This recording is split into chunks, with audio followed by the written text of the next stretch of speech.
Happy New Year. Joe Fortenbaugh here for OddsShark. My New Year's resolution?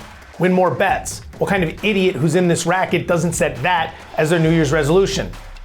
Obviously somebody who probably hit at 100% last year, but few of those, if any, exist. Looking at you trolls, I know some of you are on social media claiming it. I'm not buying it. Jokes aside, it's time to go to work. College Football National Championship is set. Monday, January 9th, 7:30 p.m. Eastern from Los Angeles, California. It is the number 1 seed Georgia Bulldogs, currently laying 12.5 with a total of 63 against the TCU Horned Frogs, 3 seed, who got by Michigan in an epic thriller. 2 epic thrillers. More on that coming later in the show. Let's start with this, the opening number. Georgia opens in the neighborhood of 13.5, total opens in the neighborhood of 64. We saw it come down to 12.5, 13, depending on where you shop right now. It's sitting right there. It did hit 14 at one point. Keep that in mind if you like TCU. That appears to be, barring any unforeseen events taking place between now and kickoff, that appears to be the peak for TCU. So if you like them and you see it, at some point grab it. If not, we'll see what happens with the floor when it comes to Georgia. Total opened 64 and dropped to 63. More on that in a minute. Let's focus on the side. 12.5 points. I'm going to lay it with the Georgia Bulldogs. I know that might sound crazy, but hear me out. I think there are a couple things working against TCU in this game.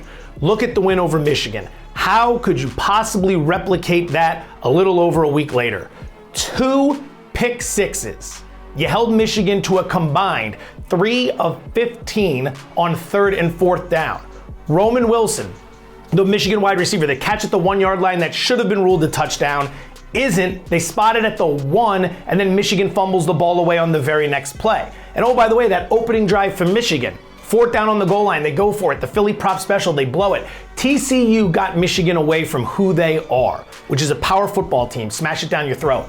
They made a couple mistakes early, and then they got caught up playing TCU's game. I don't see that happening here, all right? And I like Max Duggan, the TCU quarterback. I don't think he can play the way CJ Stroud played against Georgia, which still ended up coming up short. Stroud completed 67% of his passes for 365-ish yards, I believe. 4 touchdowns, no turnovers. He was incredible. He avoided pressure at every turn, found wide open players down the field. And that was even after losing Marvin Harrison Jr., to the concussion midway through the game. I mean, the kid played phenomenal. I don't think Duggan can replicate that. I don't think TCU's offensive line can replicate the protection that Ohio State's offensive line showed against Georgia. And ultimately, with the way Georgia played against Ohio State, if you listen to head coach Kirby Smart after the game, talking about how with the way TCU's playing, there's no way this game tonight we would have been able to beat them. There's going to be a big emphasis on defense and a big emphasis on playing better football. I am going to lay the big number with Georgia. Now for the total. Might shock you. I'm looking at the under here, 63 points. Riddle me this. We just saw 96 points in semifinal number 1 and 83 points in semifinal number 2. This game features 2 teams that played in those games. It opened 64, and knowing that the public has a lot of influence on these lines because there's so much public money on these games and that the public loves to bet the over, early guys jump in and bet the under to knock it down to 63. Why could that be? Number 1, I don't think TCU is going to hang a big number here. I just don't. For all the reasons mentioned earlier regarding being able to hold up in protection, Duggan being able to play as well as CJ Stroud, Georgia being on high alert after their defense got absolutely shredded in that previous game against Ohio State. Remember Georgia's defense last year? Got beat up by Alabama in the SEC championship game, and then when we saw them play Bama in the championship game, they played much better. They are capable of making the adjustments, so I will be looking to the under of 63 points. That's the game that's coming up. Now it's time to look back on everything that's happened during the 2022-2023 bowl season, hand out some awards, talk about some of the best stuff we saw as we flip the page going backwards and begin with a shout out to the Underdogs. Congratulations, heading into the championship game, 22-18-1 in bowl season. That's the best underdog performance since 2018. Congratulations to unders as well, 21-18-2 leading into the championship game. Those are 2 ways you could have tried to make some money. Ways to lose money were on the 3 bankroll busters we're about to discuss. There were some horrific beats during bowl season. Rank them however you want. I'm just gonna go 3 of them in no particular order. We're gonna start with the AutoZone Liberty Bowl, All right, some of you are already getting chills. Kansas and Arkansas. Arkansas laying 2.5 points in that matchup. They're up 38-13. They're up 25 points with 19 minutes to play. So what ends up happening next? Kansas goes on a 25-0 run to tie the game at the end of regulation. Massive Arkansas fumble helps aid them. Onside kick recovery helps aid them. Huge 2-point conversion helps aid them. They force overtime, where if you're laying the 2.5 with Arkansas, you can still win. Both teams score touchdowns and kick extra points in overtime 1. Both teams score touchdowns and convert 2-point conversions in overtime 2. And then you know you're screwed if you're Arkansas, because the new overtime rules, starting at overtime 3, it's just one play on like the 2-yard line, and it's a 2-point conversion. So if you score and they don't, you win by 2, loser. If you don't score and they score, you lose outright by 2, still not covering the 2.5. Brutal beat, absolutely brutal beat for Arkansas backers. Thoughts and prayers. Not sure if it was bad as this beat. The ReliaQuest Bowl, right? This one just happened. Mississippi State and Illinois. Mississippi State laying 3.5. Game is 10-10. Mississippi State kicks a field goal to go up 13-10 with 7 seconds to go. That's it, game's over. Game's over, right? Time for one last play. What do you think happened if this made Bankroll busters? What do you think happened? I'll tell you what happened. Illinois tried the lateral, razzle, dazzle, fluky stuff. Mississippi State at some point, as they're working their way down the field, gets in the way, scoops the ball, 6 points the other way, 19-10 win. That's probably the worst beat of bowl season. Probably the worst one. But we still have one more to discuss. That would be the USC Trojans. Cotton Bowl laying 2.5 against Tulane. Let's set the stage. You're up 45-30 with 4 minutes to play, one of the best offenses in the country, and the Heisman Trophy winner in Caleb Williams. You're up 15, 4 minutes to go. This shouldn't be an issue. Tulane scores a touchdown. Tulane then kicks off. Kick returner Mario Williams from USC, he runs to the sideline to catch it. It's right at the 1. Rather than just let it go, he catches it and stumbles out of bounds, setting up USC at the 1-yard line. Guess what happens? Safety.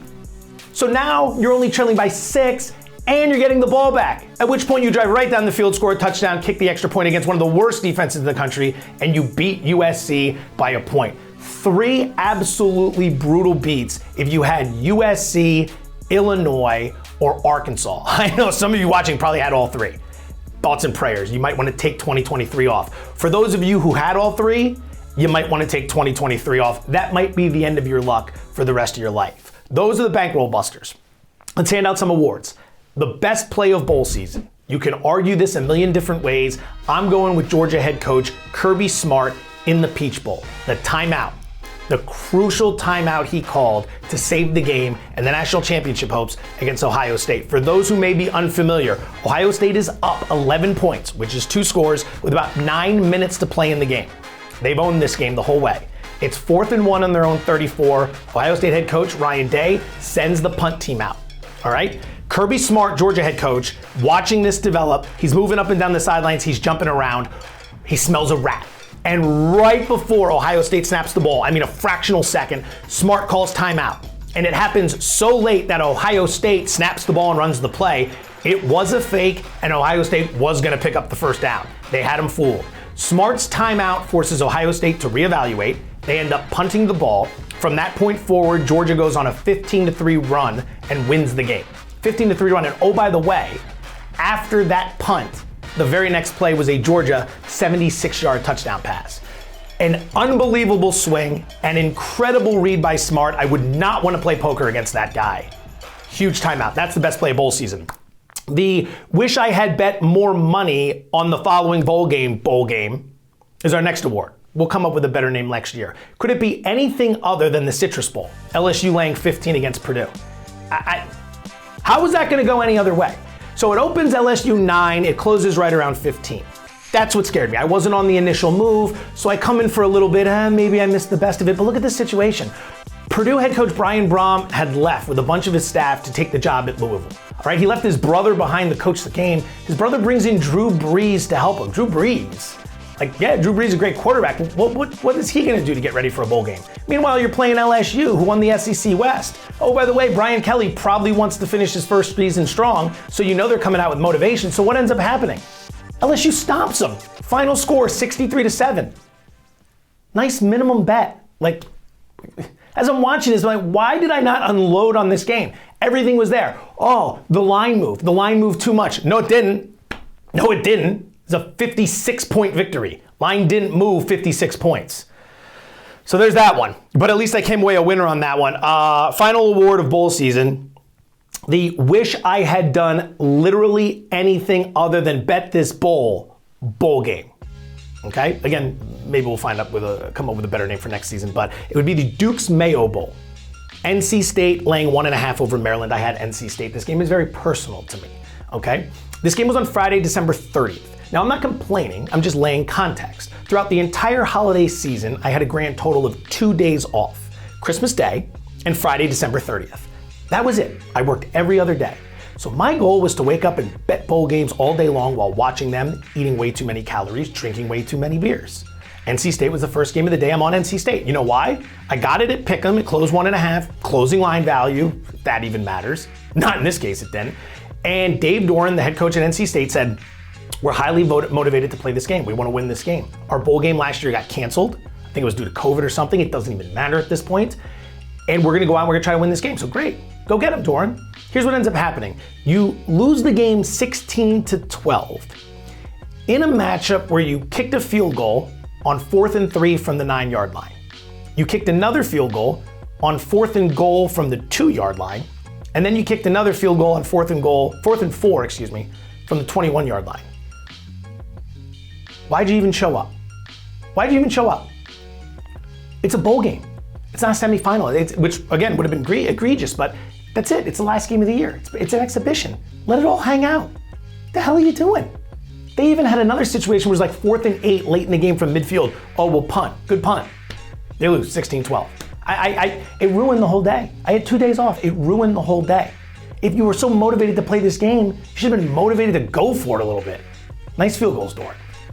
Terrible to end on that note. Should have probably come up with a happier award to hand out.